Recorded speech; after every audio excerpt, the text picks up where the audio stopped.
কাউকে বুঝতে হলে, কাউকে চিনতে হলে তার কাছে টাকা ধার চাইতে পারেন। টাকা যেভাবে মানুষের সাথে মানুষের মূল্য বাড়ায়, গুরুত্ব বাড়ায়, এই টাকাই মানুষের সাথে মানুষের সম্পর্কও নষ্ট করে।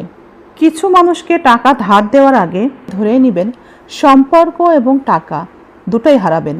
তাই টাকার লেনদেনের ব্যাপারটা বুঝে শুনেই করবেন।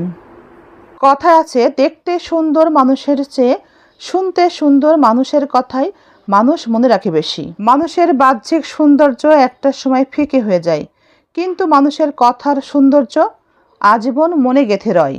একটি মিথ্যা থেকে নতুন নতুন মিথ্যার জন্ম হয়, অনেক অপরাধের জন্ম হয়। কিন্তু একটি ভুল থেকে অনেক কিছু শেখা যায়। কারো ক্ষতি করতে নেই, ক্ষতি করলে কখনো নিজের ভালো হয় না। পরের ক্ষতি করার নেশা যদি একবার কারো পেয়ে বসে, তাহলে নিজের অস্তিত্ব ধ্বংস না হওয়া পর্যন্ত তার হুঁশ ফেরে না। পরের ক্ষতি করাটা একদমই উচিত না। পরের কখনো ক্ষতি করতে নেই। ভুল করতে সময় লাগে না, কিন্তু ভুল শুধরাতে অনেক সময় লেগে যায়।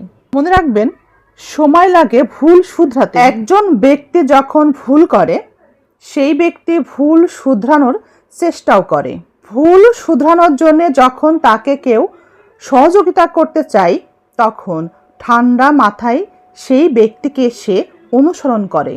কিন্তু যখন কোনো ব্যক্তি নিজের ভুল স্বীকারই করে না, সে নিজের স্বার্থেই অন্ধ থাকে, তখন কেউ তাকে ভুল শুধরাতে গেলে, ভুল শুধরানোর কোনো রকম চেষ্টা করলে মানুষটি অবাধ্য হয়ে আরো বেশি ভুল তো করবেই। তাছাড়া ভুল ধরিয়ে দেওয়ার কারণেই ব্যক্তি দুর্ব্যবহার, জুলুম, অত্যাচার, খারাপ ব্যবহারের শিকার হবে। সত্য এটাই, যেটা অনেকের কাছে ভুল, অনেকের চোখে ভুল, স্বার্থের কারণে সেই বিষয়গুলি তার কাছে সঠিক।